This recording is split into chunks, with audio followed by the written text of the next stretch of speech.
Tahun 1998 kalau tak salah hitung. Masa-masa samar yang tak sepenuhnya kuingat.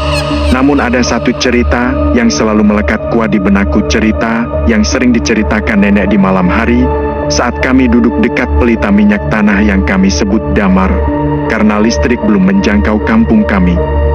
Desa kami sunyi, dikelilingi hutan bambu dan hamparan ladang kosong yang rumputnya menjulang lebih tinggi dari anak kecil.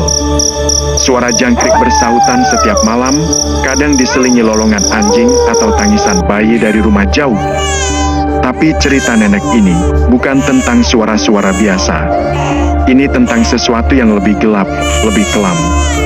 Tentang seorang perempuan hamil yang selalu berjalan saat maghrib dan apa yang terjadi padanya malam itu.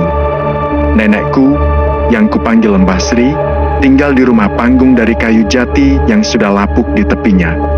Beberapa rumah di sekitarnya tak terlalu rapat, tapi cukup dekat untuk saling menyapa jika berdiri di pekarangan. Salah satu tetangga kami adalah pasangan muda, Mas Wira dan Mbak Rini. Mereka baru menikah 1 tahun, dan saat itu sedang menanti kelahiran anak pertama mereka. Rumah mereka berjarak 3 rumah dari rumah Mbah Sri, sedikit tertutup pohon kelapa dan semak, tapi masih bisa terlihat jika lampu damar dinyalakan di teras. Mbak Rini kerap mampir ke rumah, sesekali membawa jajanan atau sekadar menemani Mbah Sri mengupas kelapa sambil mengobrol. Ia ramah, penyayang, dan suka mengajakku bermain walaupun aku masih kecil. Tapi entah kenapa, aku selalu merasa takut setiap kali dia lewat menjelang senja. Bahkan aku sering menangis diam-diam jika melihatnya berjalan di pekarangan saat azan maghrib berkumandang. "Aneh kamu, Mbak Rini itu baik kok," kata nenekku. Tapi aku tak pernah bisa menjelaskannya. Hanya perasaan dingin di tengkuk dan dadaku yang terasa berat setiap dia lewat saat langit mulai jingga. Entah kenapa, setiap sore, meskipun sudah hamil besar, Mbak Rini selalu pergi ke warung yang jaraknya lumayan jauh dari rumah. Nenek sering mengingatkan, "Rin, nggak usah keluar kalau udah maghrib, bahaya. Warung bisa besok pagi." "Iya Mbah, tapi aku nunggu Mas Wira pulang dulu, dia mau makan apa katanya." Padahal, di desa kami sudah menjadi kebiasaan untuk tidak keluar saat maghrib. Banyak orang tua bilang waktu itu waktu perbatasan antara dunia kita dan dunia yang lain. Di jam itulah makhluk-makhluk halus berkeliaran. Terlebih lagi rumah Mbak Rini dikelilingi rumpun bambu dan semak liar. Suasana semakin mencekam menjelang malam. Beberapa hari sebelum malam itu, Mbak Rini mulai jarang terlihat. Katanya sudah terlalu lelah dan hanya tidur di rumah. Tapi anehnya, pada suatu sore, saat Mbah Sri sedang membakar daun kering di halaman, Mbak Rini terlihat berjalan cepat menuju warung. Tidak seperti biasanya, dia tidak menyapa, tidak menoleh. Wajahnya datar dan kosong, matanya lurus menatap ke depan. Dan aku menangis sejadi-jadinya melihat dia lewat. Ada yang tidak beres. 2 hari kemudian, seorang dukun beranak yang kami sebut Mak Bidan datang ke rumah Mbah Sri. Namanya Mak Tumirah. Ia hanya mampir sebentar sebelum melanjutkan perjalanan. "Perasaan saya, 2 hari lagi Rini melahirkan. Saya pulang dulu ambil perlengkapan, nanti malam saya ke sana lagi," katanya.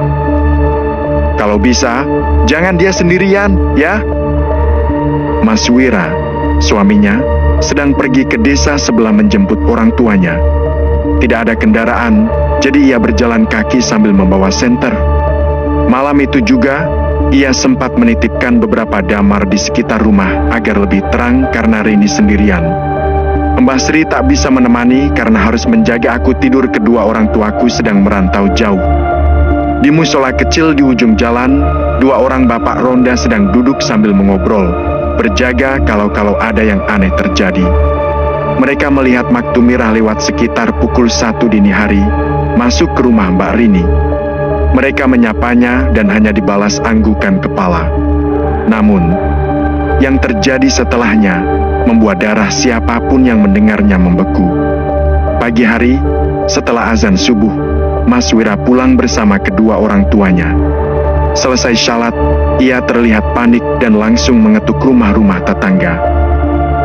Rini udah lahiran. Tapi tolong lihat sendiri. Beberapa orang segera datang. Di kamar Mbak Rini, mereka menemukan pemandangan yang tak akan pernah mereka lupakan seumur hidup. Mbak Rini ditemukan di bawah kolong ranjang dalam posisi meringkuk, menggigil, sambil memeluk bayi yang sudah lahir. Wajahnya ketakutan luar biasa, matanya membelalak seperti baru melihat sesuatu yang tak bisa dijelaskan. Seluruh tubuhnya basah keringat.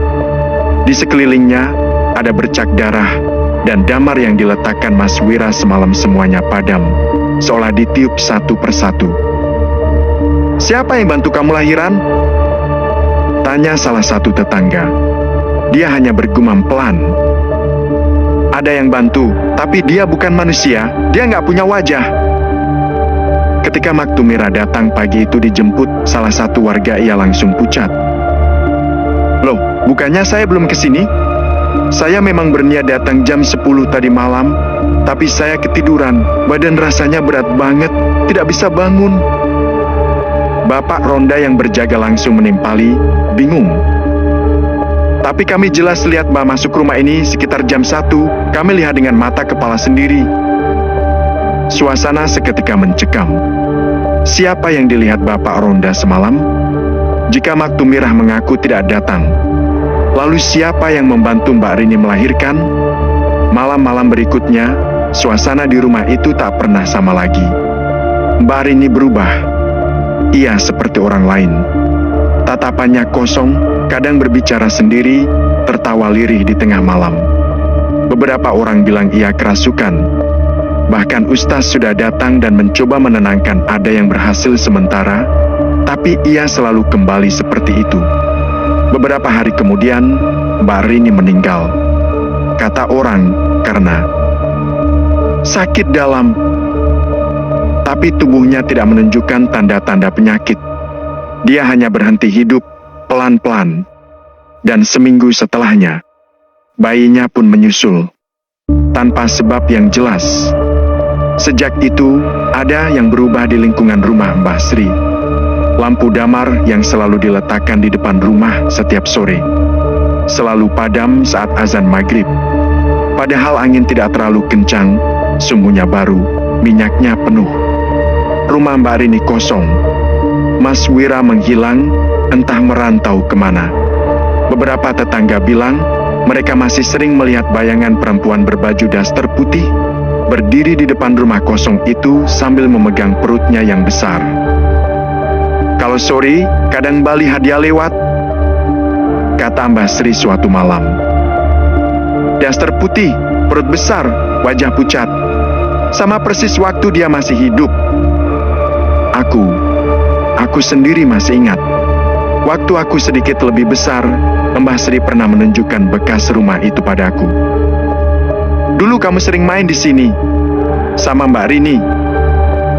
Dan setiap kali aku melewati bekas rumah itu, entah mengapa udara jadi lebih dingin. Tanahnya masih kosong lama setelah kejadian itu, meskipun sekarang sudah jadi bagian dari perumahan.